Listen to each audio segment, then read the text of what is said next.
Welcome, Ultimate fans, to UltiWorld's live streaming coverage of the 2022 USA Ultimate National Championships, coming to you from the beautiful coastal area of San Diego, just outside of San Diego to be exact, here at the Surf Cup Sports Park.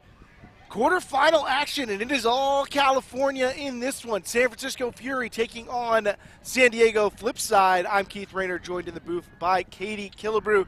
And, you have plenty of experience with these two teams, and they have plenty of experience with each other, the number 1 and number 2 overall seeds. This is almost a crazy matchup to be seeing in quarters. These teams, I think, are really ready to play each other, and I think I am maybe the most excited person here to watch this game. Well, then I'm glad that we have you in the booth. We'll take a look. Mention these are the top 2 teams coming into this tournament, the number 1 and number 2 overall seeds. San Francisco Fury, about as long-standing of a team as you can have. Flipside, a brand new program, put together an incredible resume on the way here, outperforming teams like Molly Brown and Raleigh Phoenix. And here we see how those teams arrived at those rankings. Flipside, pretty strong performances. Very much so. Flipside also, as a new team, wasn't allowed at any of the TCT tournaments. So considering the tournaments they were able to go to, the fact that they ended up the season as high-ranked as they are, earning a second and Nightlock the third bid for the Southwest region, really speaks to the depth and the early season results that Flipside was able to get. And most of their losses came from Fury. Yeah, pretty much their entire loss column has been populated by matchups against Fury. One of the few exceptions, though, is the loss that put them up against Fury this early in the bracket. 1 versus 2 in the quarterfinals is not exactly how you draw it up, but Flipside losing a pool play matchup against the 7 overall seed Toronto Sixers yesterday, and thus put into the pre-quarters. Yeah, and if you weren't tuned in to our Field Pass coverage where we watched that game, Flipside losing on Universe, they got a turn, they had a chance to break to win, and just couldn't quite cement the win there. And I think that's really put a lot of fire under them today. They beat Riot earlier this morning, 15-9, to make it here to the quarterfinals against Fury. But this is a really packed quarterfinals in every iteration of the women's division this tournament. Yeah, and Flipside has had mixed results against Fury, but to be honest, that puts them at the upper crust of the division. Even coming close against Fury does that. They played one of the tournaments that wasn't listed on that was kind of a preseason event, Eugene Solstice. Their first game as a program officially in history was against Fury. They lost it 12-11, so playing with one of Fury very early in the year. They got blown out by Fury later in that tournament, and then they saw each other again at the Bay Area tournament and at regionals in the regional final. Again, 1-point loss, blowout. So it's either been big losses or very tight. So with everything that's at stake, I think it's very possible we're going to get another tight matchup as we get the wind starting to blow in too, as it does in San Diego in the afternoon. Temperatures start going up and those Santa Ana winds blow across the fields. Yeah, this is what happened at this round yesterday. So I think that both of these teams certainly experienced this wind. It's the same direction as yesterday. It's crosswind. It's picking up in the same way. The sun has come out. And we are about to get Kayla Helton pulling against her former team, Fury, in this first point. Quarterfinals underway. Only one of these two teams will emerge with a chance to win a title. Fury, the big favorites to do so. Asking a lot of technical skill out of Anna Nazaroff to begin this possession. But now she's showing off the power, too, on this shot to Maggie Root and hits her in stride. Beautifully executed by Fury. Anna Mad Dog Nazaroff engineering a hole. Such clinical possession. We had one little bobbly throw out to Anna Thompson at the beginning, but that was really trust movement from Fury. They are facing very tight defenders. Flipside has really made a name for themselves about all of these different a name for themselves with all of these different defensive looks, being coached by Carlo Mosca and Alicia Stown. I'll be curious to see what they've got in the playbook. Fury is a team that, as we see, they're very comfortable playing in windy conditions. This is a team that it's hard to find an environment that would make them uncomfortable. They've done so well for so long under so many different circumstances, and they have such a diverse cast of contributors that it can be really difficult to harry them in any way. It's rare to see a team that could take them off kilter. I agree. I think that Fury is great on the field, but really their mental game is what has set them above and apart from other teams historically, and I think that Flipside is going to have to get a little bit under their skin in this game. And that's ingrained now in the Fury program, but it is hard-earned.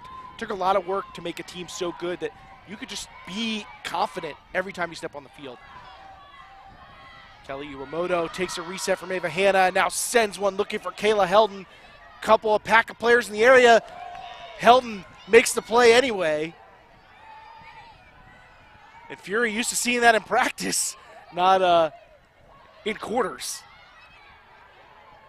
Iwamoto cross field, but beyond the reach of Weaver, an fairly elementary opportunity, but unsuccessful opening break chance now for Fury.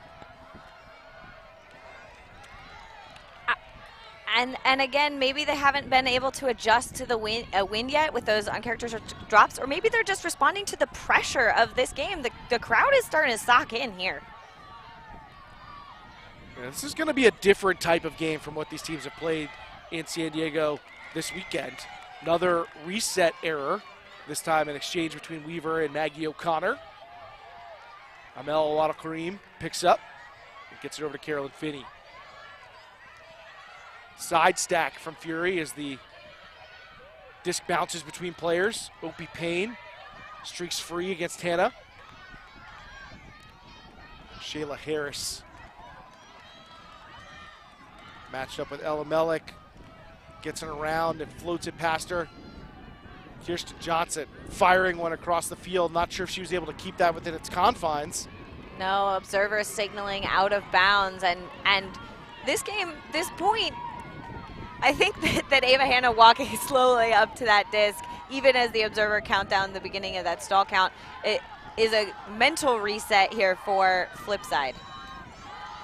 Big sign of respect for the youngster Ava Hanna that she's getting matched up with by Opie Payne.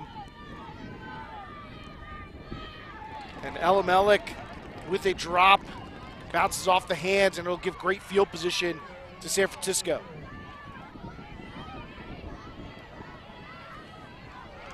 But the turnovers are coming fast-paced right now. Finney's inside reset has too much sauce on it. Makes a mess.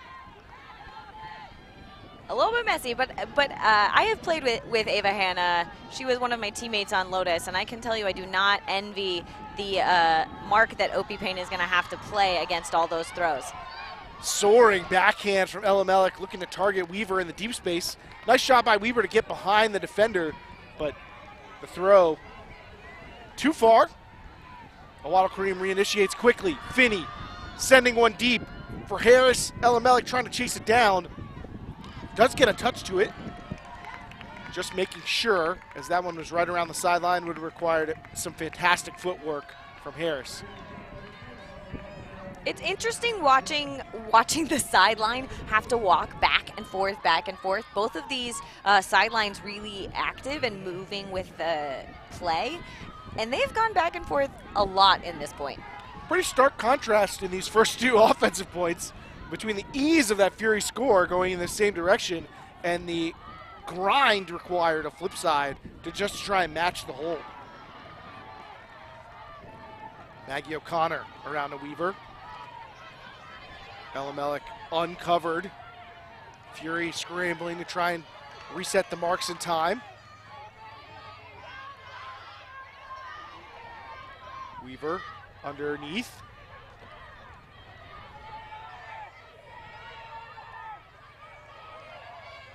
Now Weaver, a former star at UC Santa Barbara. Over to O'Connor.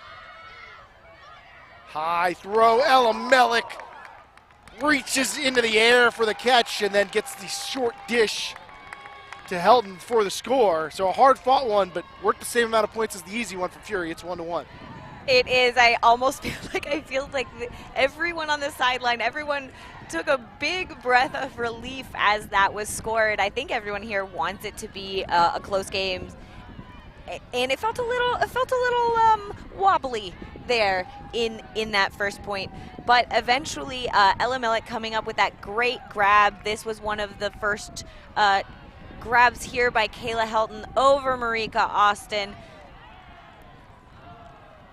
And just a couple of these turns here going a little bit too fast, the wind pushing down a little bit more than they thought.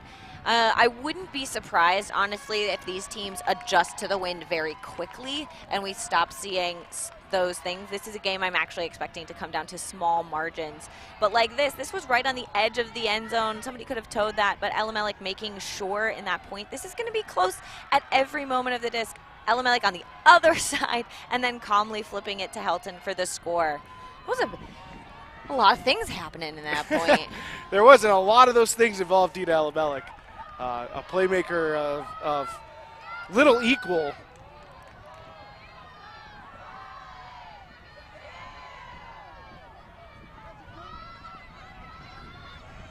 Now, Fury again back in great rhythm, but the deep shot from Nazarov doesn't go off quite as well as last time. Looking for Lisa Cooper. So the first break chance of the game for Flipside now.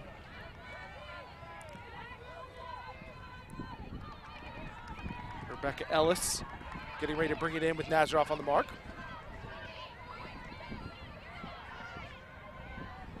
Kristen Pajunas, who's one of the main offensive pieces for this D-line after the turn. Also Winslow now looking to reset. Sneaky throw over the shoulder of the dump defender. That breaks Flipside free.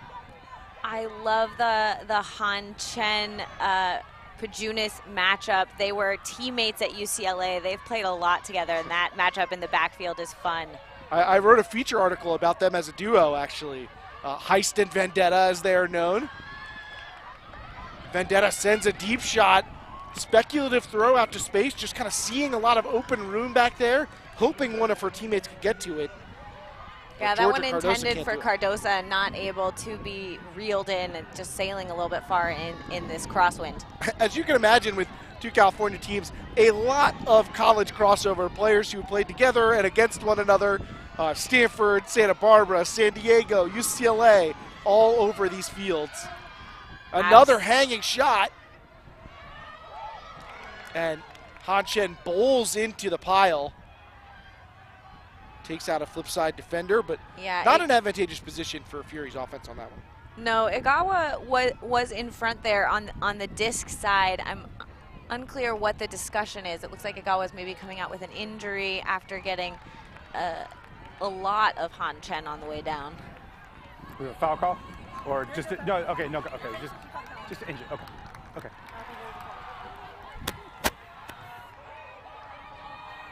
Han Chen, a sturdy presence too. You're feeling that if Han's taking you down.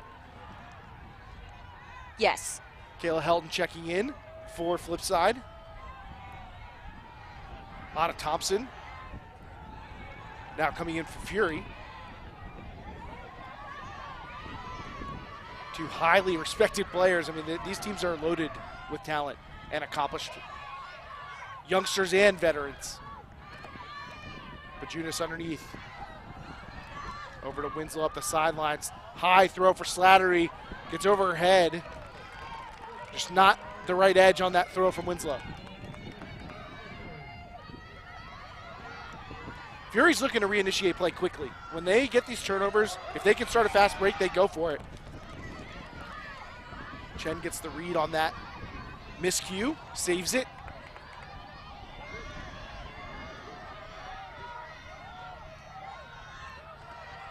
Fury swinging now, looking deep again for Cooper. This is how they open the possession. Cooper fighting with Winslow and wins the battle.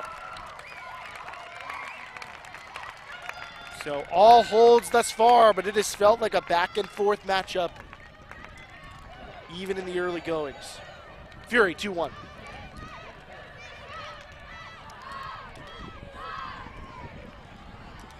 I would say even since the first point of the game, the wind has picked up, and on those big ones, you can see the wind just start to push it away. Cooper doing a really good job to read it there. This throw from Anna Thompson had almost no hesitation. Winslow right on the back there, but unable to get the D without going through Cooper, so doesn't, which I respect. And credit to Cooper. That's what That's you teach your cutters to do is put the defender in a position where they got to foul you if they want to make this play. And Cooper showing that she can fight for position even against powerful defenders like Winslow. Yeah, it looks like Helton back on the field. She came on that last D point and is on the line for O. And Kayla Helton, a very experienced player, has been around for a while and has been an impactful player for quite some time. But I don't know if she's had quite as many fans as she has garnered recently with her appearance on the World Games team for the United States, where she made some incredible plays. And it's not new to the game, but feels like she's right at the top of her game right now. Absolutely. A lot of these Flipside players are new, the first-time nationals attendees, and I think the steadiness that Helton's mentality brings really helps them. She was Ultiworld's Player of the Year in the Western Ultimate League as well. So she has been really on a tear for the past year or so. Weaver out to space for Alamelik. Harris trying to break it up and beats Alamelik to the spot. And that looks like it's going to be a fun matchup to watch when we get it. Jesse O'Connor takes the bump pass for Payne. Backwards to a diving Harris. Connor, one of the few East Coasters, making her way over to this team after playing at Maryland and playing with Scandal in DC.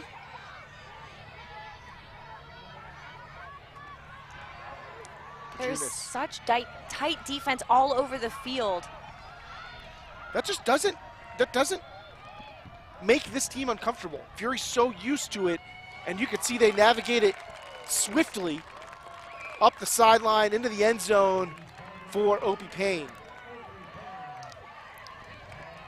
Oh, big momentum shift there.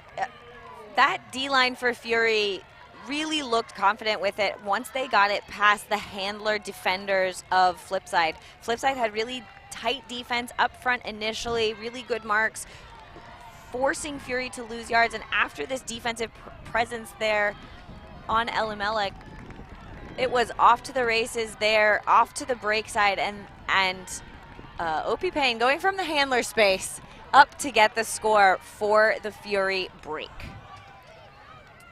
Are you phased by this yet? For Flipside, how are you feeling about what's going on in this game, Keith? No, so when I talked to the coach from Flipside, Carlos was saying that this is a team that I think we were a little intimidated when we came up against Fury early on, but we saw they're human. Like they will go out there and make mistakes, and I think seeing that reinforced in these early points, they're sure Fury has had the stronger offense thus far, but they have had turnovers. Flipside's been able to get turnovers out of them. They know they're going to be able to gain possession. It's going to be tough to be a super efficient in these conditions, but I think that's got to be the thing that you're grabbing on you if you're Flipside. Hey, we can force them to make mistakes. We can get open on them. We can make plays against them. We've just got to do it at a high, consistent level, and that is what Carlos also focused on. It's Fury. It's not that they never make mistakes. It's that they always play at a high level, and that's what Flipside has to battle against. They know that's part of the test. Getting the disc moving quickly now among the handlers. Iyomoto is where it stops. Avery Jones pinging it upwards, and now it's to Maggie O'Connor, and Jones bids. Can't come up with it. A big opportunity for a break for Fury. And they're, again, looking to push the pace. As soon as they get a turn, they twist the dial up. And now here's one of their rookies, which you always got to put in air quotes with Fury, Juliana Werfely. Sarah Griffith goes up the line. There's a pick away from the play. It happened well after the pick, so I think this one may go back, although it also did not affect. I think that might be Serge's first point since Nationals of last year, coming up from injury, not having warmed up, and scores the break there for Fury. Sarah Surge Griffith, a living legend of the game. I mean, this is a Hall of Famer probably. And great to see her back out on the field. Looking as spry as ever. Has her speed ever changed? I mean, she's the same electrifying player that she's always been, despite a few more miles on the tires. Absolutely. I mean, one of the things I've always really respected about Griffith is that she works really hard. Her turnover on her foot rate really accelerates, and it's almost like she's running earlier than any other player, which gets her ahead of players, which gets her moving, which gets her layout Ds, and that foot turnover, that commitment to continue running, to start running earlier than anybody else, that work ethic really speaks volumes about the player she is. Coming back from injury or not, that effort level is always there. Timeout taken here by Flipside. Breakmark wants to give away 1,000 reversibles to the Ultimate community. To get yours, order any of their new 3-piece bundles, getting you a full kit for as low as $75. Go to breakmark.com to start getting your free reversibles today. Ultiworld's expanded coverage of Nationals would not be possible without the support of our subscribers. Help us bring the community all of the stories, stars, and highlights of Ultimate with an Ultiworld subscription. Find out about all the benefits available at ultiworld.com/subscribe. Big shout out to our subscribers who are able to take advantage of Field Pass, making its first trip to Nationals, kind of like this Flipside team. And I'd say that Field Pass is having a pretty good Nationals of its own. I agree. Working on the Field Pass is fun. Watching so many games at the same time, really getting a feel of this. You kind of get a sense of it on this stream that there are big games happening on adjacent fields. We're able to bring you this one, but if you want more, being an Ultiworld subscriber really gets you so much more content. Coming out of halftime. I mean, the thing that is interesting about this is Fury has been the perennial powerhouse, not just in the nation, but especially in the Southwest region. And they have one of the lowest turnovers year to year of any team in any division, which I think really serves them well. And Flipside is a first-year team. They don't have all of those years playing together to fall back on. So the chemistry that they've built this year is really astonishing. And another contrasting factor, I mean, Fury is royalty, so when they recruit, they get the best. Every time they bring in new players, they're never bringing in someone they got to teach new stuff. It's always somebody who has elite experience already. But Flipside, on the other hand, able to take away from Fury. It's pretty rare that players are recruited away from Fury to a team that they have to compete against frequently. And Helton and Elamelic both making the switch and helping there get a clean hold. That's the best we've seen this Flipside O look yet. Helton into the end zone for O'Connor. That was much smoother offense from Flipside. That's what we've been seeing from them earlier in the tournament, making quick moves. The thing I like about the way that Flipside plays is they don't tend to hold the disc very long. They tend to move the disc very quickly, make quick decisions, and if they don't have an option, they change the point of attack, right, using that dump swing or the upline thing. And that quick movement is really hard for other teams to set up on defense. O'Connor doing a really good work there from starting in the handler space to getting into that final zone look. You can get another look at it here, but you see that nobody holds on to the disc for very long. O'Connor was one of the first receivers I think maybe had picked up the pull. That's San Diego, baby. Sunshine, fish tacos, quick disc movement, all things Ultimate fans can associate with this town. UC San Diego has made a killing with that short action, throwing offhand backhands, giving goes, really attacking in the small spaces, and then expanding the field once the defense collapses. That has taken UC San Diego to great heights, and the same architect behind a lot of Flipside's system as well. Now, we've heard rumors that Flipside has been holding close to the chest a defense specifically designed for Fury that we haven't seen yet. Have to keep an eye out for it. They might need some defense right here. Jasmine Childress trying to pick up the play to Griffith and does just enough. The high-flying Childress doing what she is known so well for and making it a fantastic defensive play. I could neither confirm nor deny that a specific Fury defense has been developed by Flipside. I mean, Jasmine Childress might be the defense. She is sometimes a defense unto herself. Listening to her speak with the technical proficiency about how she makes those athletic bids is really remarkable. There's a lot of processing power that goes into it. It's not just muscle, but nothing she could do there. She and her teammates give up that score on a short field. Camille Wilson trying to track it down, but Fury marches into the end zone either way.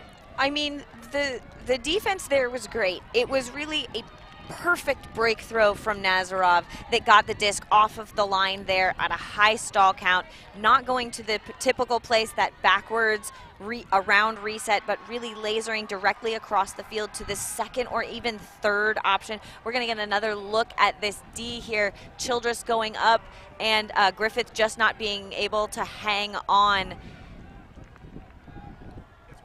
And then immediately giving it back. I think that's kind of the hallmark of a new team, just giving it back. But that backhand throw by Nazarov was really what got it out there. Desmond with the score.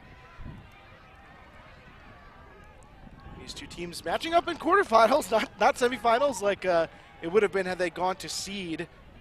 Take a look at what's in front of the winner.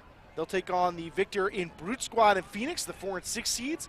Opposite side of the bracket, all roughly high seeds as well. Molly Brown and Scandal and Schwa getting the upset over Traffic, a narrow one, but those two teams, like these two teams, regional rivals and very familiar with one another. And now you've got an all-Canadian quarterfinal cross-coast with, the all-Canadian quarterfinal disrupted by Schwa. So you've got Toronto Sixers taking on Schwa, the opposite end of the bracket. That should be an exciting game. Schwa looked good yesterday. They were in that very rough pool D, ending up with Scandal and Molly Brown in their pool. I can't remember. There's so many teams and so many good games that we've covered. It's not there, but they had looked good, and I'm excited for all of those other quarters rounds that we're going to get to see here after that. I believe Fury timeout. We're getting back into action here. That was Scandal and Phoenix. And look, on Deep Look, Charlie and I have talked a lot about getting to this point. These last 8 teams, these final games in the bracket, the division looked like it had the depth past 1, 2, 3, 4. Those numbers we're used to talking about. I remember when it was the conversation about the Big 3. Then it expanded to the Big 4. And now it feels like we have 6, 7, 8 teams that can really go at each other in quarterfinals. We're going to get great matchups like this. But down the bracket, this is probably not going to be the other great game, the only great game, I should say, that we're going to get in this round of play in the women's division. Absolutely not. There's good things all over the place. But the missed execution in these short fields is starting to be painful for San Diego. Failure to capitalize from Fury gives a reprieve. But if you're at Flipside, you cannot continue to give the disc to Fury that close to the end zone. You got to make them work more yardage. You do, and Fury, to their credit, is doing a really good job of poaching the lane. There's no thrower that has only really one defensive presence near them. It looks like there's a call over on the throw. Maybe I'm seeing an injury substitution on the mark there. I believe this will still be a turnover. Yeah, the fake Iwamoto forced to pump fake the huck to Helton by the help defense, poaching the lane from, I believe, Carolyn Finney. And then in an effort to try and throw that nice and wide, I think maybe hit Amel Wada-Karim on the backswing. So 2 Fury players, I believe, subbed out there.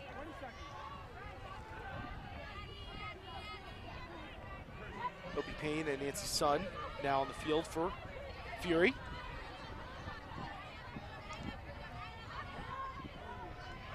Quick short field turnover here. So now it's San Diego who's got the favorable field position. It's probably 26 yards out or so. Wind picking up even more, really affecting those cross-field throws that we would normally associate with resets are very difficult. And when you're having to throw them as quickly as Flipside is, or under as much pressure, it creates turnovers. I think one of the things about this system that impresses me about the players who succeed in it is that these handlers are asked to do a lot of work with their legs and their throws. And as you fatigue, being able to make these quick decisions and technical throws is a real challenge. and a credit to the throwers that have really made this system successful. Fury gets another turn. A low throw from Harris, dug out by Marika Austin. And now a beautiful throw from Payne. Will it have enough air underneath it? It won't. The wind pushing it down. And despite the lovely looking arc, the actual outcome not aligned. No, I was going to say on grass that is a little bit longer, that is maybe a turnover. I was going to say shoelace pickup by Austin there, but maybe lower than that.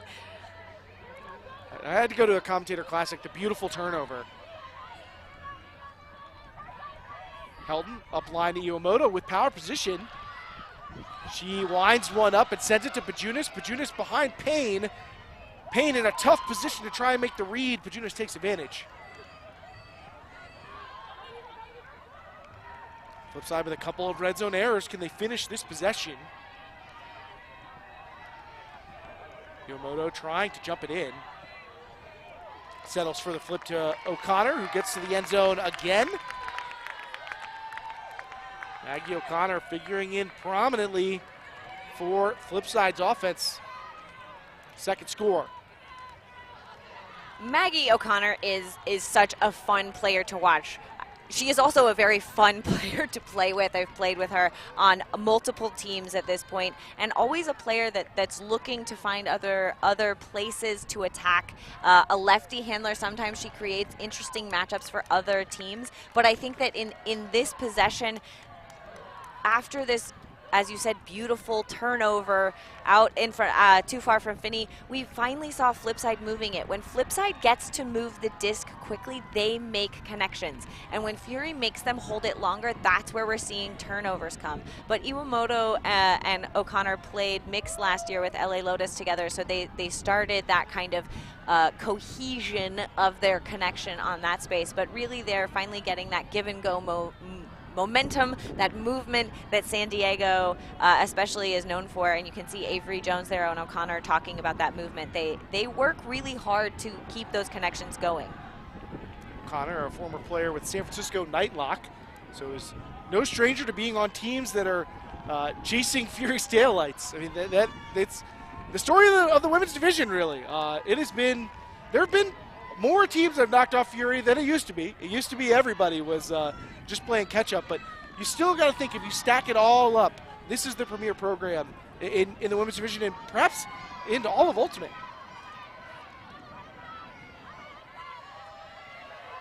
Maggie Rudin advances it up the sideline now.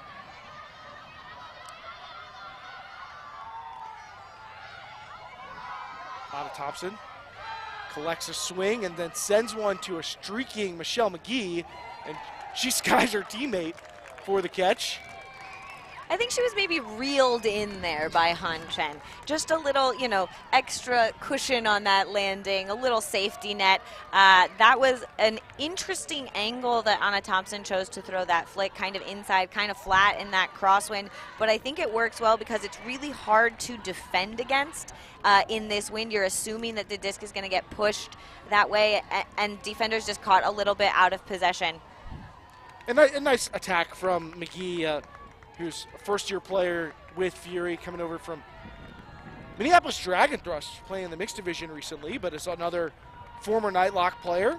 Played it with Stanford Superfly and is a top defender. I believe was second runner-up for Defensive Player of the Year in the mixed division last year. Yeah, certainly excellent defensive play.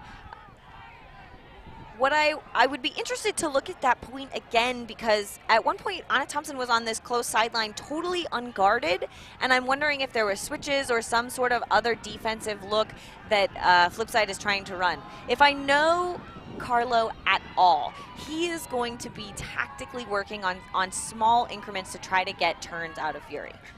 If that was the secret defense, I hope it wasn't. I hope that wasn't the super secret lab perfected anti-Fury antidote.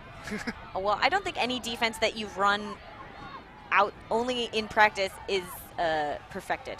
Well, that's the hard thing about keeping a defense close to the chest. It's like, if it's designed to be Fury, how do you get it good without running it against Fury? It helps to have two former Fury players on the roster, though. Certainly doesn't hurt. Speaking of defensive looks, we've got a new one from Fury. Sending out the zone. 4 players around the disc right now. They've seen enough errors on simple mechanical stuff from Flipside to want to force them to make a lot of passes. I know that Avery Jones and Kelly Iwamoto have been working on their scoobers to try to perfect them, and I think for specifically this reason, they are slicing and dicing over that cup on the top of it, and the mark just can't get it. That was technical offense. Yeah, if the point of that defense was to ask Flipside to execute, they were happy to oblige, and with plenty of scoobers from Iwamoto and Avery Jones on their way to the end zone. So strong hold from Flipside. 6-4 now, Fury with the lead as we march towards halftime. Katie, we're through probably a little bit past the first quarter mark of this matchup thus far. What do you make of this? Do you feel like Fury's has the big edge, or is Flipside just kind of laying in the grass waiting for their chance to strike? I would say that Fury had the advantage, especially in that first quarter. They seemed poised, and Flipside seemed a little bit wobbly. They looked a little bit phased by the occasion, the stream, the externals that were going on. But this point, suddenly we see them working again. That was, I think, UC San Diego to UC San Diego to UC San Diego with Winnie Chen there with the score, a great defensive player making space in that zone. And that kind of UC San Diego system, which has been developed, I think, since Carlo and Alicia started coaching Dragon Co. in 2013. So a long time these systems have been developed and really coming together there in that last point. We've got some scores from the other quarterfinals coming across the bottom of your screen, including, I don't even know if you call it an upset anymore. Truck up 6-3 on Ring of Fire. Make of Ring of Fire what you will, but right now they're in a big hole against Truck Stop in that quarter. That one is available on Field Pass for those who want to see if Ring can come back, or if Truck, the #1 overall seed in the men's division, will finish that one off. Fury trying to finish off this half cleanly with a couple more scores. Hoodie mode engaged for Marika Austin as she sends a reset backwards. Nice throw from Carolyn Finney. Words many commentators have said before and will say again.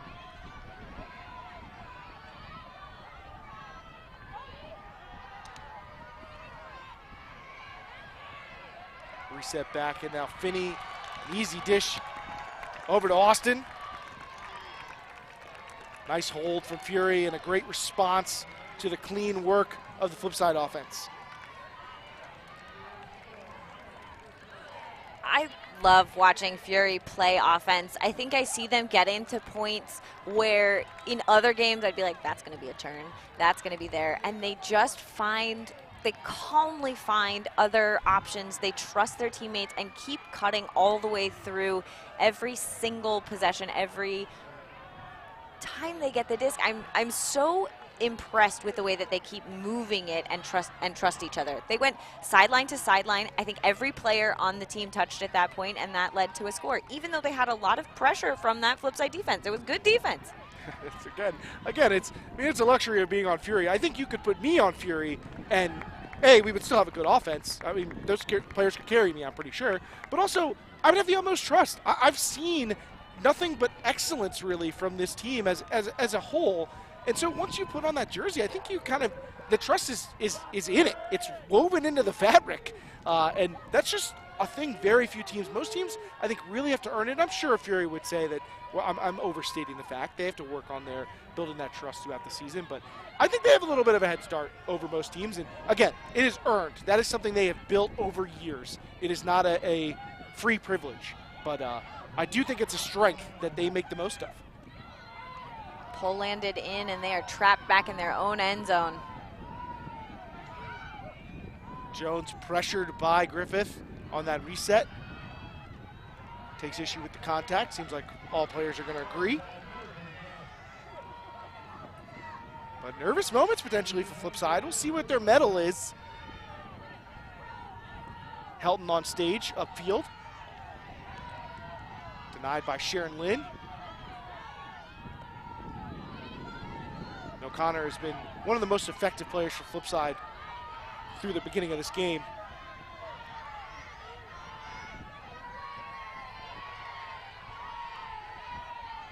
Moving the disc now.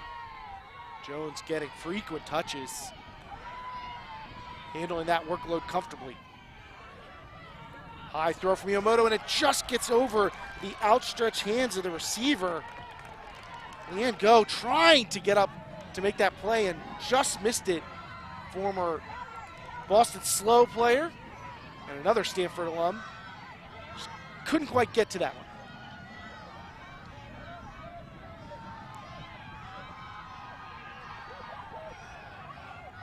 Deep shot going up from Orfaley. Jump ball. Helton maxed it. Nearly caught on the deflection. Flipside's disc. O'Connor, basically the lone player who is more than 5 yards away from the disc for Flipside upfield. But they cycle into an offensive set they feel good about. Helton taking off. They'll pretty much never look this off, and with good reason, Helton tracks it down just outside the end zone.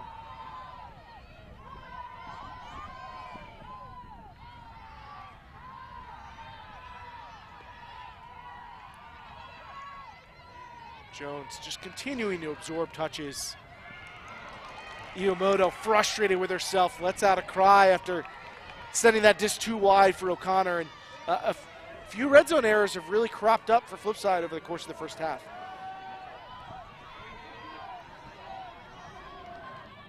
Just off to the races again.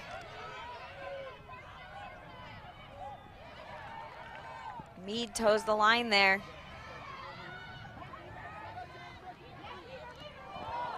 Great catch from Cooper, but a pick call. One of the things I love about the hand signals in the pick call is that it gives you a visual reference of when the pick was called. So it's not just when the person heard it, but like you can see physically when somebody signals it. My color commentator loves it so much that she did it up here in the booth, just to make sure, just echoing the call. Look, why turn it off? Everybody should know. I think it's important to practice how you want to play, Keith.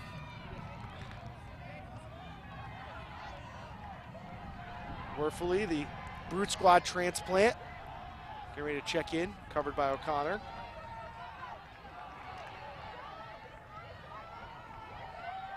And smooth offense for Fury to go to half. They walk it all the way from one end of the field to the other with all the confidence you expect from a San Francisco team. They carry an 8-4 lead. Doesn't feel like a gap that big, but Fury can do it that effectively and that quickly.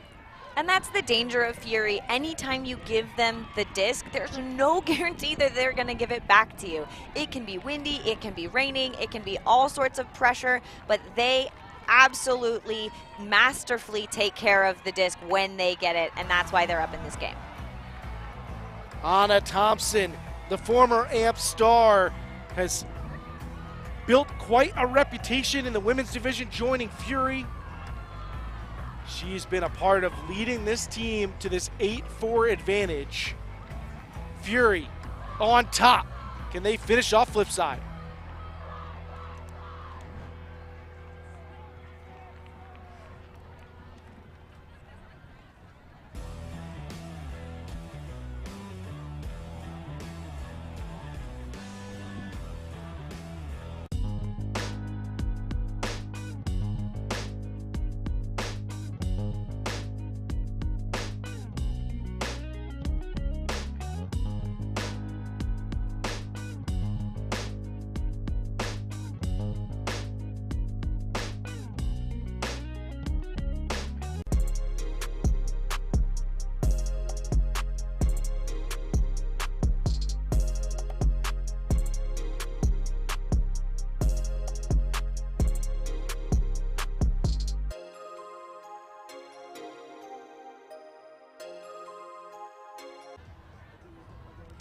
Flipside trailing Fury 8-4 in the quarterfinals. We're going to go to the sideline with Andrea DeSabato and Carlo Mosca, coach of Flipside.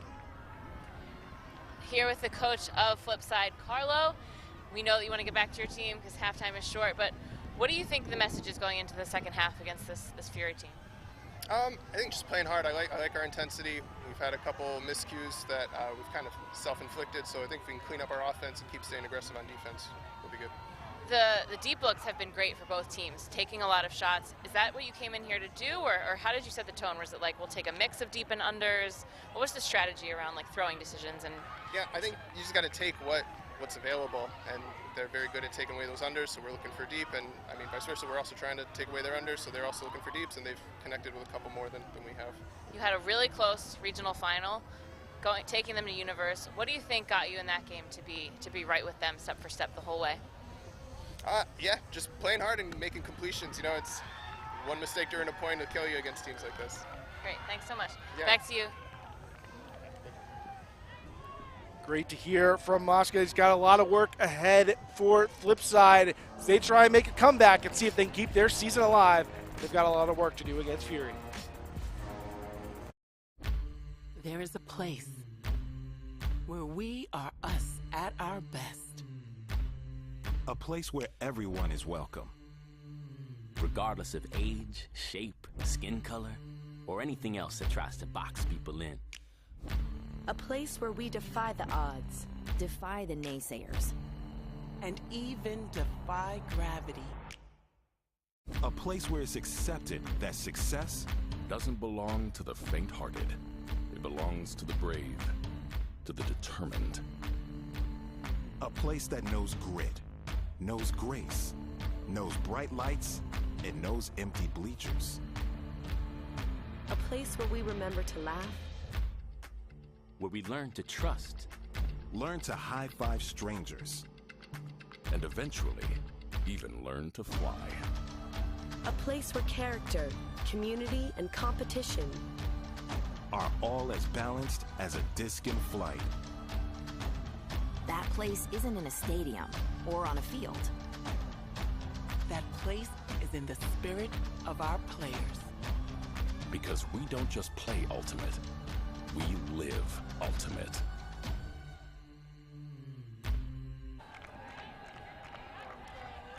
Second half of quarterfinals. The last half of contention for one of these two teams. Katie, we're looking at the numbers now. What stands out for you? I think it's that 0 breaks on break chances for Flipside that has put them behind. I also think that the story of this is missed throws from Flipside. They have had good opportunities. They've been there and then just maybe rushing a little bit, throwing those miscues. And Fury not capitalizing on the percentage of break chances that I think that they normally do. So maybe not punished as much for those turnovers as they could have been. But Flipside's really going to have to clean it up in this second half if they're going to make a comeback. You can get breaks by percentage, you can get them by volume. Either way it works, and Fury right now choosing the latter. They're just generating a big number of opportunities, so even at a low conversion rate, they are finding plenty of breathing room against Flipside. This is a tough situation. This is, I think, one of the challenges Flipside faces as such a new team. You don't have a lot of comeback points to draw back on. You can't look back at your remember 2 years ago when we were down in quarterfinals and we came back. They don't have that kind of history. Individual players do, maybe even cohorts of players from college teams are able to look back at that stuff, but you don't have that robust history. You're still writing the first chapter. They are. I love that we're featuring some of the sideline here. The sideline's starting to fill in as games end other places.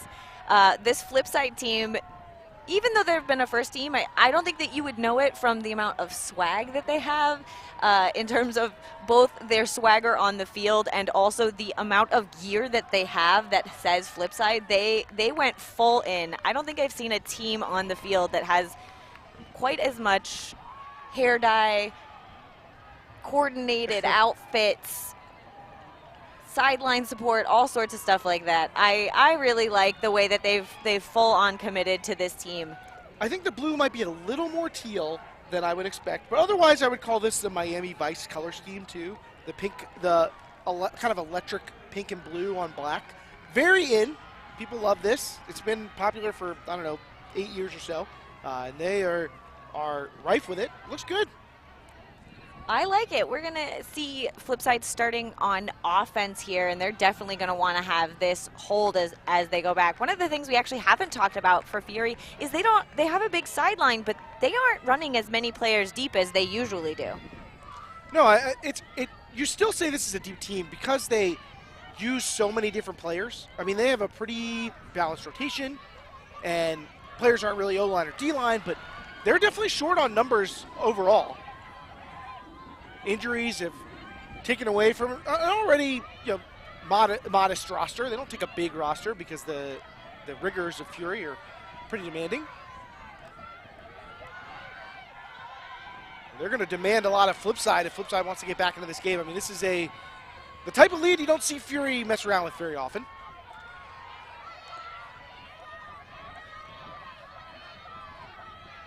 I remain impressed by Avery Jones' ability to handle a high volume of touches against pressure defense without yielding many turnovers. Jump ball from Helton.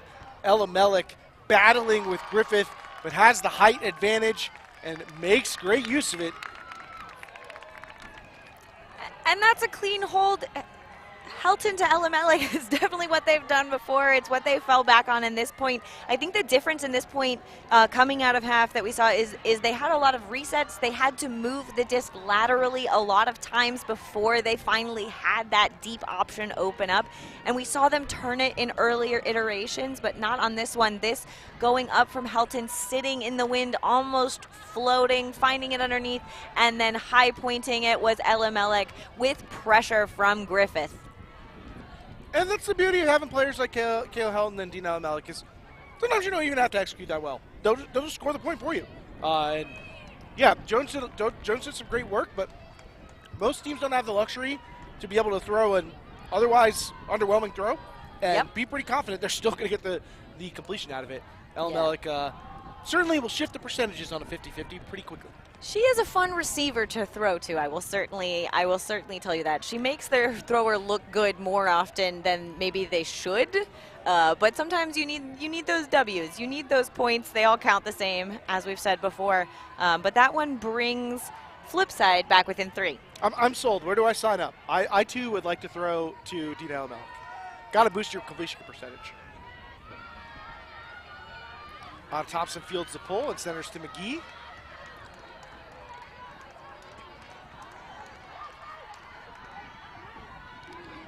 Big space gainer for Chen. Lots of room for the Fury offensive cutters right now. And that's allowing them to gain yardage at an alarming rate if you're a Flipside defender. And mostly unchallenged on that one. Fury building on their momentum and their lead in the second half. I think that there are some Flipside defenders that were very close there, choosing not to lay out or maybe late on the decision, but it was really impressive the way that Fury transitioned from their pull play offense and then seamlessly into regular flow offense. You can see there maybe deciding not to lay out. McGee catching with confidence for the score there for Fury. And almost every player knows that feeling of walking off the field, shaking your head, saying, I should have left my feet for that one. I call it bitter's regret. And sometimes you just, you wish you had pulled the trigger. You wish you had bought it. You hesitated, and instead you walk away empty-handed. It is an interesting feeling choosing to bid or not. I think that as long as you take a safe line, I think I always felt better having at least known that I tried to bid, that I did give my full effort on that defensive possession and I wasn't close enough. And I think that those are the ones that you dream about years later. You're like, shoulda, woulda, coulda gotten the D in that particular point. Hopefully this is not a game that Flipside looks back and thinks that, but it might be. It's getting closer to the point cap here, which is 15 that we're playing to today. Yeah, and the ratio of scores and breaks that Flipside's going to need out of the next few points is growing in a way that's problematic for their chances of a comeback, but it's helpful to get potentially quick scores. And I don't know if Helton took her eye off the ball, but the pressure from Austin just enough to disrupt that connection. And Helton knows that she let one get away from her. Yeah, but usually when Kayla Helton misses those, we see a defensive fire light underneath her that she is going to work really hard to get it back. And I think that Helton and Austin have probably marked each other a lot at Fury practices in the past, and they know each other well. It's been a fun matchup to watch. And they've spent a lot of time across from each other during the course of this game, and it's probably not the first or last time. High throw from Payne is eaten up by an eager defense. Caitlin Weaver, the one whose hands it winds up in.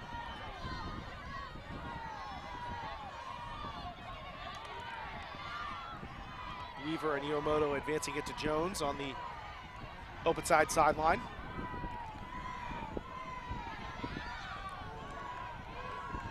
Jones streaks up the line to switch fields. Offhand, backhand into traffic. And Payne, who had a turnover of a similar nature, is on the block end of this one. I think that was a UC San Diego trust throw, and I think that when they played at UC San Diego, they didn't have many defenders like Opie Payne in between them. Yeah, a few too many players going to the same spot on that. And one of those players wasn't on their team. Cleese Cardenas, another one of the vet rookies, joining the roster. Makes the throw offline to Sun. Helton challenging. Sun fights her off and now tries to send a backhand, but it's low. Misread by two defenders and completed by Fury, and now they're in prime position for a break.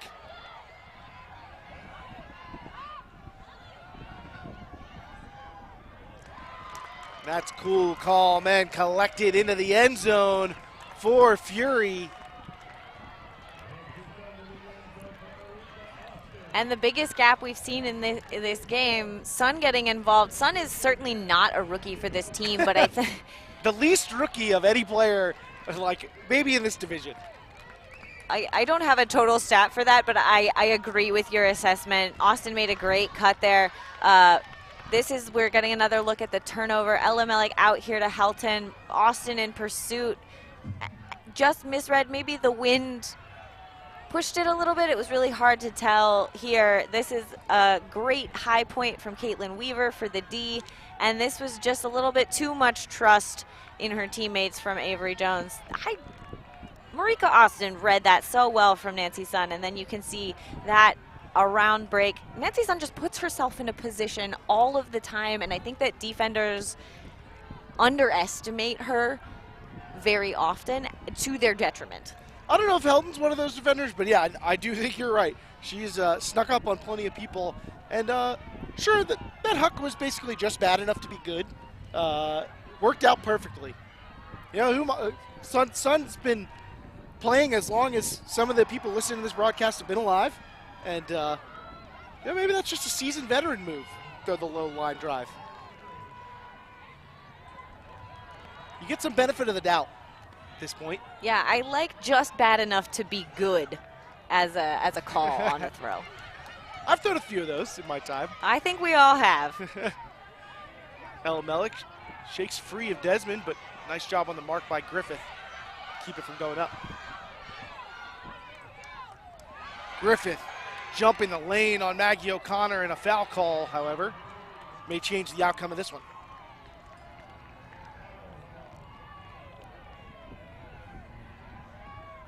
Sarah Griffith having to walk a long way back to have this conversation with Maggie O'Connor. Not a walk you want to do, but you got to.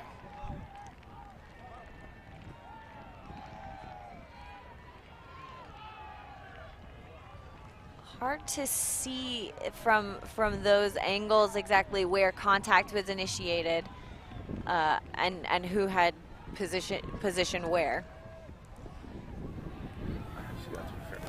This is a block Griffith has gotten many times in her career. You were definitely in front.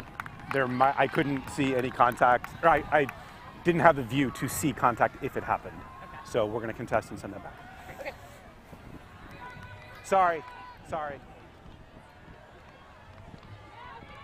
What do you think, Katie? Even on the replay, I'm having a hard time. I think maybe Surge gets that clean, but really definitely coming through O'Connor's right arm there. I think maybe to the letter of the law, there's a little contact with O'Connor's knee, but I don't really think it affected the outcome of the play, and I'd call it incidental.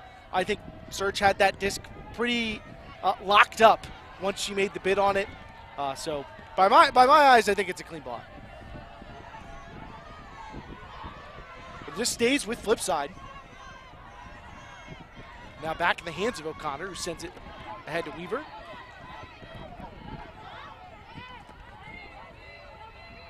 Flipside getting the disc moving, and we've noted that their offense looks at its best when it's moving quickly.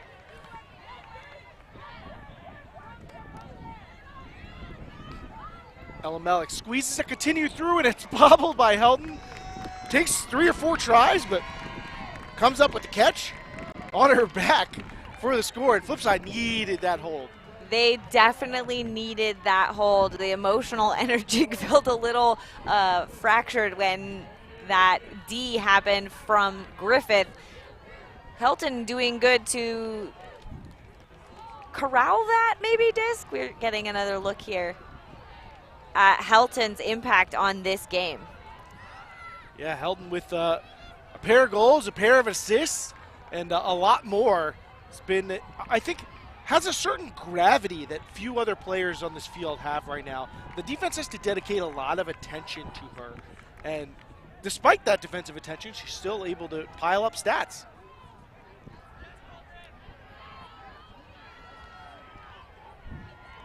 And keep smiling through it all. Maybe not in that exact shot, but you know, most of the time Kayla Helton is focused but smiling, and I think that that's one of the things that she is, as leadership for this Flipside team, really brought a mental energy and focus to these players. If you've ever talked to many of the UC San Diego crew, they're a goofy bunch, and Helton really bringing a little bit more focused fun to the goofy energy that you have on this sideline, which I like. Oh, and focus is a word I would definitely associate with Kayla Helton. I mean, she is a competitor through and through, and has been that way since the college days. Back with the Burning Skirts, she was a star member of that team, and with a pretty thin rotation, they asked a lot of her, but she was up to the task. Being in the same region, I remember vividly. She is a fierce competitor. She had that remarkable layout block in the World Games, just taking off through the air, and is a trained athlete, someone who keeps her body in peak fitness, and that's been a big part of what's allowed her to be successful even this late in her career. But success is something that Fury has no shortage of, and right now their offense is in cruise control. I mean, we're in California, they look like they're a Tesla on auto drive right now. Hands off the wheel, and they're just going in a straight line right to the end zone. I think that analogy might take a little bit of credit away from the amount of work and effort I see Fury putting in upfield to create those spaces that make it look so easy. I think a lot of work and effort probably goes into making a Tesla, maybe. I don't know. Maybe. I can't speak to that. I speak of that, which I don't know. But looking at this replay, you can see that the entire field is so spaced out. The Flipside defenders, which are trying to run a poach scheme, trying to make Fury go in other angles, Fury is taking what's open, and they're really fighting with their pivots across the board, really using their throwing ability to move the mark and hit those open areas. In this crosswind, which has not really abated at all, they're making those small throws look easy, and I think that that's where the difference between these two teams is specifically in those small spaces, those small areas. We've seen Flipside make some miscues in those areas, and we've seen Fury make connections in those areas. Yeah, Fury just looks comfortable. They've got a great groove going right now, and I think that they're dictating play when they're out there on offense. And Flipside's just trying to find a way to really get a grasp on the game. their offense is doing solid work, but the defense has just not been able to find a way to push Fury into a place that they don't feel good. Layout block from Claire Desmond against Delamelik. Those two players share a lot of commonalities. The experienced Desmond is the one who yields the turnover. That was such a classic Claire Desmond play. Seen her do that so many times over the years. You expect one from her a game, just an absolutely unstoppable layout. 4. So we're going to treat this as though you came to me with a violation. Okay, sorry. Yeah. I didn't notice that. Yeah, no problem. Okay, so we're going to be, you had just said? I said 4. 4. So we're going to come in on stalling 5. We're going to start with the check. Go ahead. I'm not sure it's the nature of that stoppage, but we know what the outcome is. Stalling 5 will be the first count. But yeah, I mean, Claire Desmond's one of my favorite players to watch. I'll cop to that. Thompson shimmies open a forehand, and Griffith gets dirty in the the dirtiest dirt patch on this field. Nice inside break from Thompson, and that sets up the easy assist for Juliana Werfeli. The stat sheet will go for Werfeli and Chen, but credit to Thompson with the throw that broke it open. Or two throws, really. I think that's the danger also of the poach, is sometimes it gets you blocks, but once they get that first break off, you're so far away from that receiver that you really can't make a play on it upfield. That is, again, the lookout at Claire Desmond. She gets up, she is gone. And that is another look at it if you see her bid and then immediately gets up and runs to the deep space. And that's the break that had it open, and you can see there that poach just allows Han Chen to be open on the far side of the field. And that feels like the knockout blow to me. I mean, I know there's 3 goals to go for Fury, but that break might be the final signal of what the outcome of this game is going to be. But, you know, that's why they play the games. We've seen more remarkable comebacks. Absolutely, and credit to Flipside is I've seen other teams in this point, and their body language will certainly look worse than Flipside's does. Flipside still looks up. They're still trying to figure out the problem of Fury on the sideline. I think they might be perennially trying to figure out the problem of Fury being in the same region and Fury being a very difficult puzzle to solve. They won't be the first team to be stuck playing second fiddle to Fury in the Southwest. A blind throw from Jones. She's knocked away by Payne, but she's going to say there was a foul from Awala Kareem on the mark. Yeah, Payne playing very good defense on Maggie O'Connor. Maggie O'Connor, I know, is nursing a knee injury, playing through a lot of pain here, but you wouldn't be able to tell it from most of the way that she's played. I mean, a few players have the defensive reputation that Opie Payne has amassed in her career, which has spanned coast to coast. Plenty of gold medals in her war chest of accolades. And deservedly so. Yeah, they are one of the biggest stars in the women's division and have been for years. And certainly been productive to match that. And no one home on that huck from Elamelik. Just on a different page than the receiver. Yeah, Winnie Chen giving the apologize hand for maybe not making that cut or cutting that cut off, causing that miscue, but giving Fury another chance at it. Kirsten Johnson walks it up. Colorado Quandary alum initiates play, and now Finney, high throw that sails over the head of the target and harmlessly hits the ground. And again, it hasn't been Fury just mercilessly punching in break chances, but they're just able to get a lot of. Call before the reset. We'll send it backwards.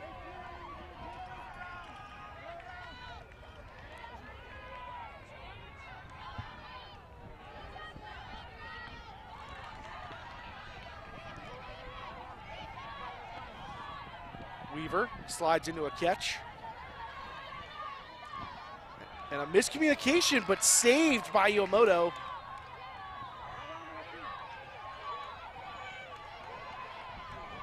Trying to work on a hold. We've got scores from other quarterfinals. There's 2 rounds of quarterfinals. This is the first of that pair.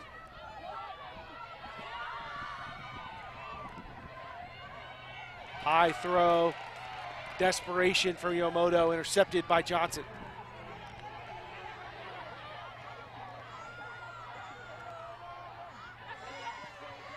Fury's offense, opposite sideline. Another backhand from that far side going up from Finney. And a massive bid from Iwamoto that probably was not necessary to make sure there wasn't an incompletion, but hey, might as well get on the stat sheet. I mean, she was covering Marika Austin, though, so I think that most of the time you're covering her, you have to assume that she's going to be there behind you laying out. She's done it to so many defenders. And I think that Iwamoto is a player that thrives on that kind of energy and coming alive, actually, in that point with 2 big layouts. That's the kind of play I'm usually used to seeing from Iwamoto. It looks like Flipside is taking a timeout, but I want to see these Flipside players come alive more. These 2 teams fighting to play against the winner of Phoenix and Brute Squad. Phoenix coming from behind to take half 8-7 in that matchup. You can catch that on Field Pass. And Breakmark is on a mission to give away free reversibles this year. They're about to hit 1,000 and are targeting 2,500 next. Help them achieve this goal and earn chances for fabulous prizes with each goal met. Find out how you can get yours at breakmark.com.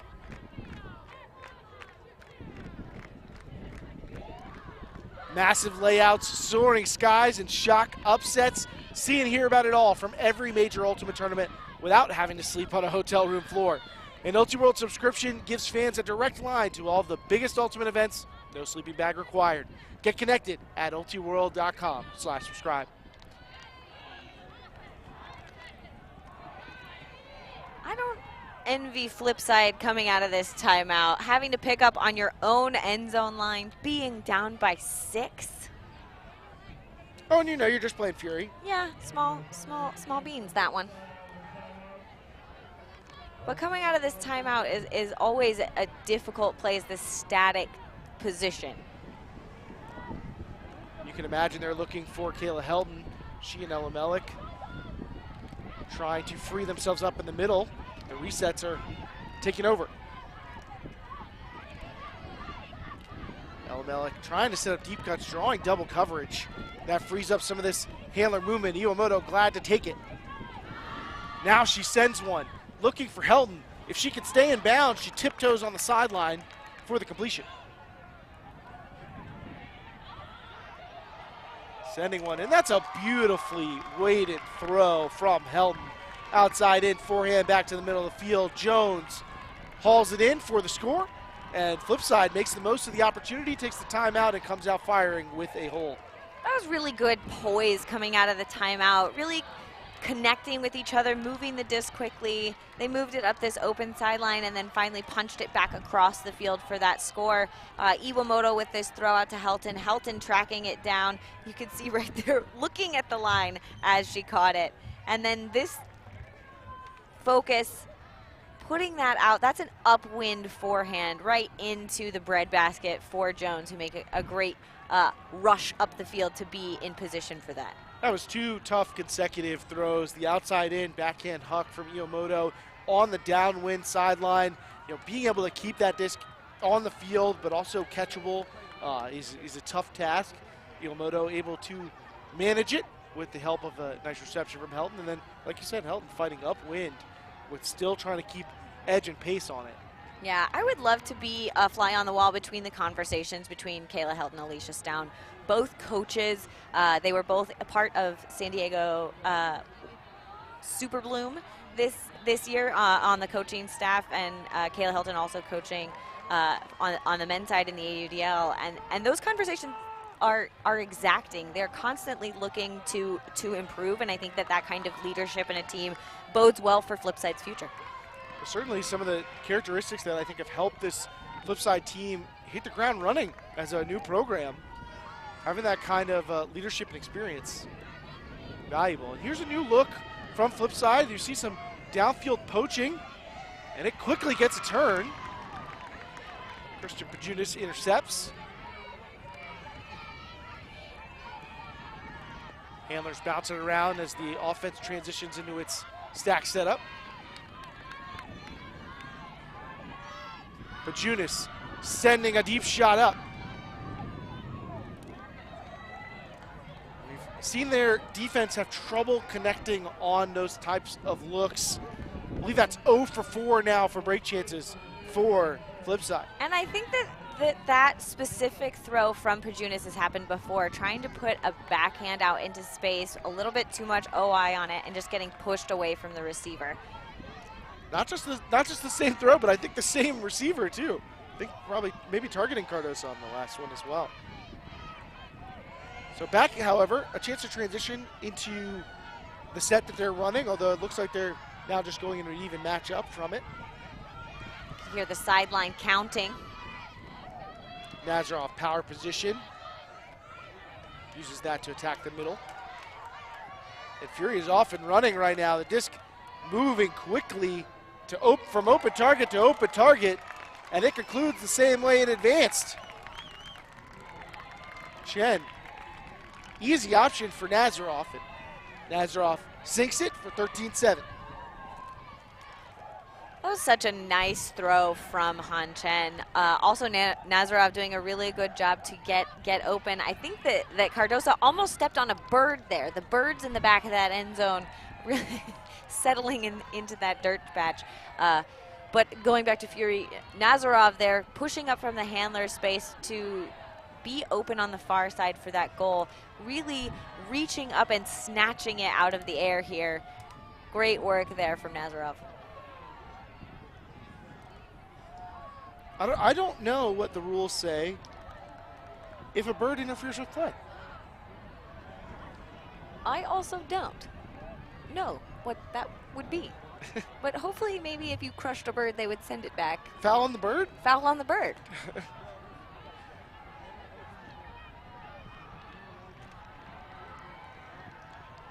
We may have jokes, but this is no laughing matter for Flipside. They're in a deep hole and running out of time. But like it says in the name, maybe they can flip this game around. They did name themselves aptly, for all those kind of flippin' it puns. I think that we've maybe done them a disservice by not using them in this game. That's for subscribers only, I think. That kind of level of punditry. Right. My A+ puns are for subscribers. I don't know. There's some people who might subscribe for me to not make puns. But you're a dad. It's your job.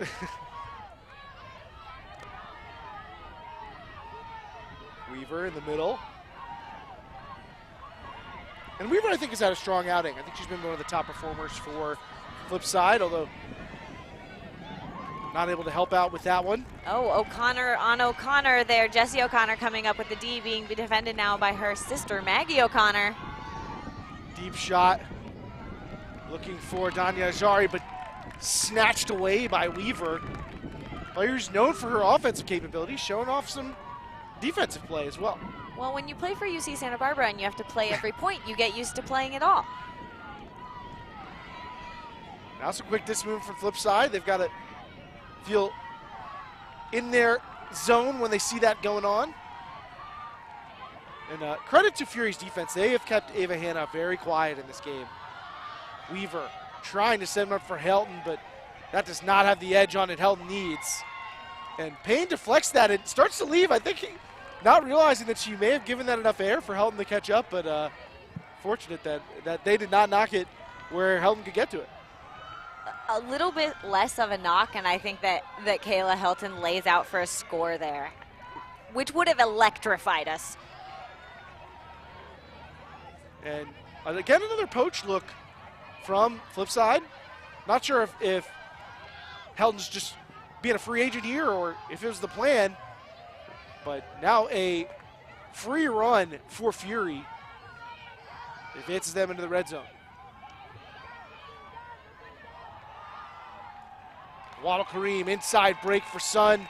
jumps it in, gets the observer signal, and now Fury just one goal away from an emphatic quarterfinal win to move on to the semifinals. It would certainly be an emphatic win. I think we haven't talked about it in a while, but Flipside as a new team was the 2 seed in this tournament. And this just being a forced throw, a high stall count, Payne doing a really good job to get a hand on it there. I'm seeing so many good plays. Flipside's so close, but just in all of these matchups, just not able to get a hand on it, to make Fury blink. They haven't been able to make Fury make a mistake, to even hesitate on their march through this game. And at this point, pretty much all the teams left know that they're probably going to have to go through Fury. And whoever they have to go through, they're going to be good. But it's got to be a little bit scary to see Fury making a team as good as Flipside look this average. That is the power of a team like Fury. I mean, 14-7 is a beatdown by most measures. Yep. But you cannot look at this Flipside team and think that they're going to be beat down very frequently. No, and I mean, if you see the intensity that they're sprinting and all kind of stuff like that, like Fury is not giving it to them.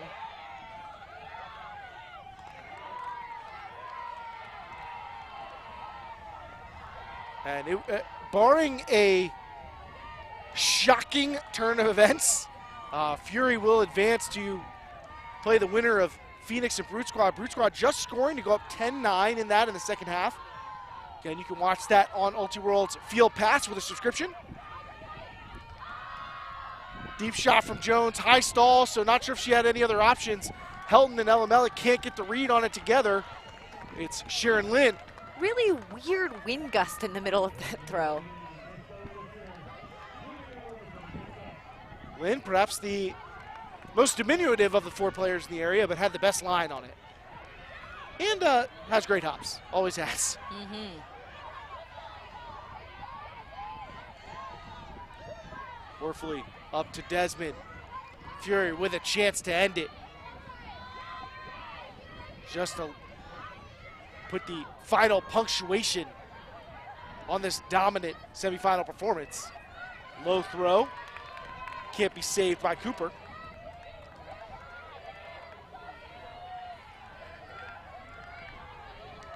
Maybe that punctuation at the moment is ... How about we go with a comma? That might work. Deep throw from Hannah. Nicely put out in front for Elamelic. Gets Flipside to midfield. And a rare mistake from Jones, who's just taken on so much workload today. Drop on the reset. Fury with another chance to wrap this up. Chen, same third forehand. It drifts towards the middle and out of the reach of the receiver. I'm gonna go with my previous comment, which says ... Continuing. Hey, as long as the game goes on, Flipside still got a chance. It's not over till it's over, right? That is a thing that us commentators will say sometimes. You're not wrong, Keith.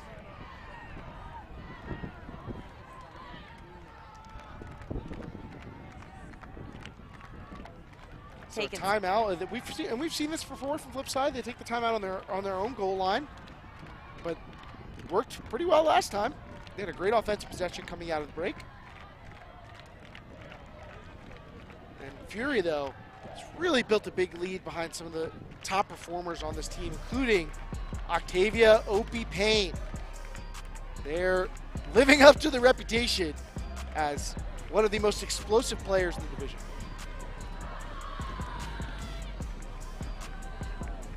I think that Opie Payne is sometimes a player that tricks my eyes, because when they're running, they don't necessarily seem to always be fully sprinting and then somehow are always in position, continuing to work. Sometimes maybe lulling handlers who aren't watching closely into believing that the defender is not fully going to make up the distance. And Opie, to their credit, really does a great job of always being in a good position to make a play.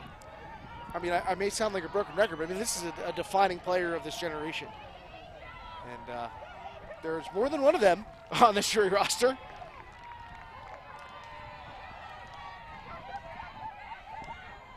Out of the timeout. A couple of completions, gets Elimelech into the midfield. And a little role reversal. She's behind the huck, sending it to Ava Hanna. Too much power behind that throw. Putting themselves in a position where they're going to have to get a D on Fury to stop the win here. They've managed to survive a couple of break chances on this point. Elimelech run through block. Seen that many times before, as has Kelly Iwamoto, so she knows exactly what to do with it. A little S cut. And Elimelech turns the page, and on the next page is a goal. 14-8. Well, you said it, Keith. It isn't over till it's over. And honestly, this is more of a fun position. I mean, you've gone down. At this point, you have nothing to lose. You might as well, you know, put on lines, try to get Ds, do something big, because Fury now on starting on own has this possession. They just have to not turn it over and they win. Flipside, on the other hand, looks like they're bouncing around. I want to see what they throw. The coaching call here intrigues me. It's a tricky spot to have your back against the wall in these comeback situations. You know, how much do you ride the top end of your roster? How do you deploy them? You know you're going to need them down the line. If you are able to make it a close game, do you stick to your rotation and hope that your depth can help fight you back? Do you lean on them right now and hope your depth can close it out? Do you send them out over and over and hope that they just can survive it? I mean, it's tough questions to ask yourself, but Carlos Smoska's been in a lot of tough spots before as coach.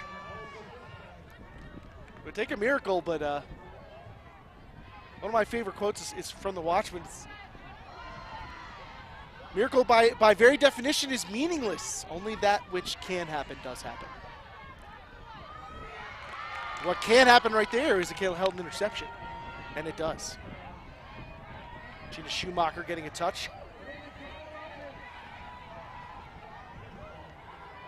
Pair of fists in the air, looks like it means pick.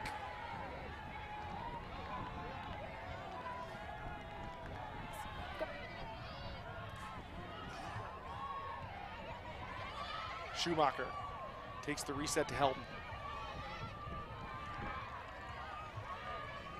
No better time to get your first break of the game than when you can't afford to give one up. Flipside does. Defense gets on the board, makes it 14-9. That score by Avalon Igawa, one of my co-coaches at USC, played for a long time in South Africa and is back in the United States and already making a name for herself here and on WLC Astra. A really genuinely lovely human being, and this was a great grab and an absolutely fired up score there for Flipside. Flipside and Avalon Igawa busting through the emotional dam, and you know, maybe they could let it flow if they're gonna. If, like you said, let it all hang loose at this point. You might as well. We're in San Diego after all. A lot of them here from this surf city.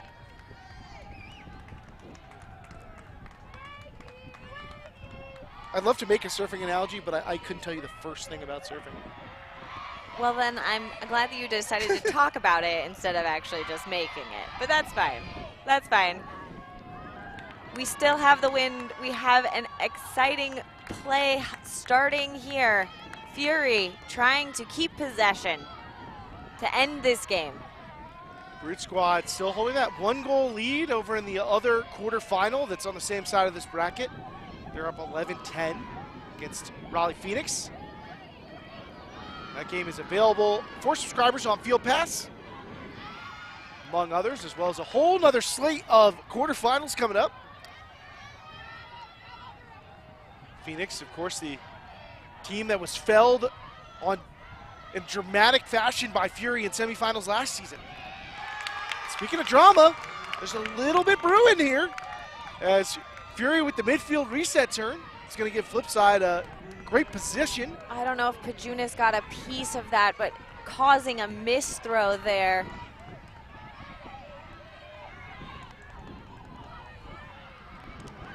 Jones just continues to motor around. I mean, working so hard, but there the execution lacking. And this is a fast break opportunity for Fury. They've been very good with these during the course of this game. Thompson leans back on a forehand, and so it sails, and a classic Claire Desmond miracle catch. How does she do it so frequently? I don't know. Switching hands midair, brings that one in, and then puts it in the end zone and puts Fury into the semifinals. I certainly do not envy Claire Desmond trying to catch that between Kayla Helton and Pajunas. That was one of the craziest catches I've seen this weekend, and there have been some amazing catches this weekend. You can feel the emotion on the sideline. Hear the effort coming in on this throw, and you can see players coming together, everyone going up, and focus all the way through on the way down.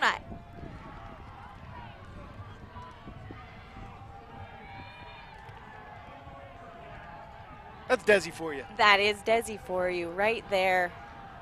I like the fake from the knees as she gets up, and Nazarov there in the space, always smiling.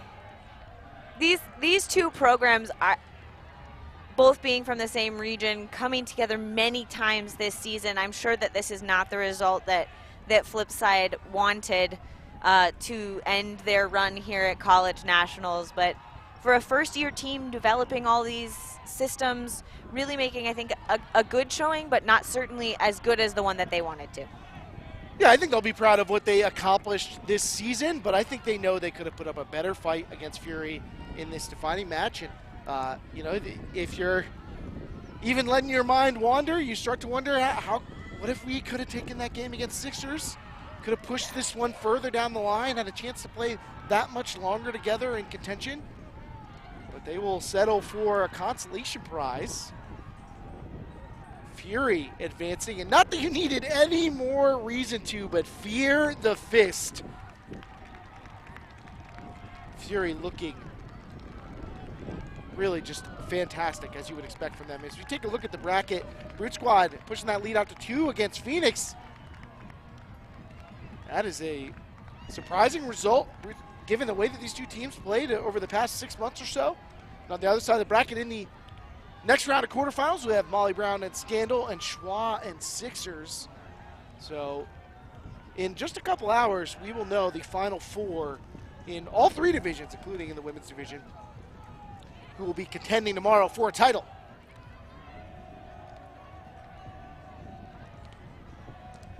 We're going to go to the sideline with Andrea DeSabato and Julia Butterfield from Fury.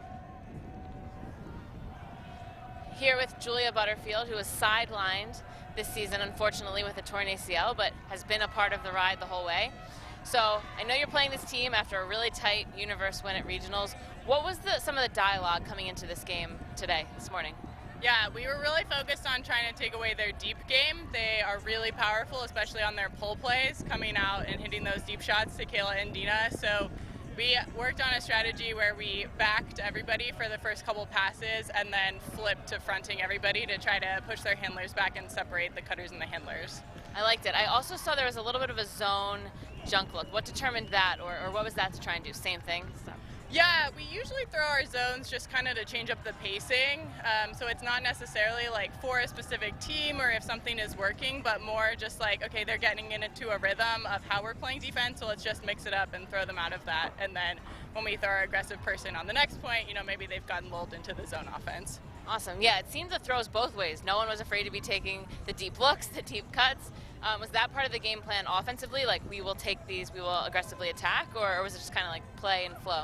Yeah, our offense is really predicated on a lot of vertical space, so getting our cutters to drive deep so that then when they do come under, they're gaining a lot of yards instead of those short cuts. And actually getting more deep cuts has been a theme throughout our weekend, really like trying to push our cutters to drive deep, even if they're not cutting for the disc, cutting for their teammates so that then they have more space to come under the next time, or if it gets swinged, then they're ready for the deep shot. Awesome. I appreciate it. Thanks so much. Yeah. Play well in the next game. Sending back to you. Thank you. Thank you, Andrea. And Julia, wrapping up here, I mean, this was a fantastic semifinal. Two great teams going up against one another, but Fury proved their superiority. Absolutely fun game to watch, really exciting plays, but this was really Fury from the beginning of the game to the end of the game. And Fury sending the hometown team back to their respective residences. And Fury, no stranger to moving on in the bracket. Big favorites in the division. Can they finish a title run? Gonna have to be checking in tomorrow to find out more about that, and maybe even the day after. We've got another quarterfinal matchup coming up. We're going to the men's division here. Johnny Bravo. How will they fare against Machine? Have to stay tuned here to find out. And if you want to see more quarterfinals, they are still going on over on Field Pass. Check out ultiworld.com/subscribe to see how you can get access to that. For Katie Killebrew, I'm Keith Rayner. Fury marches on. See you next time.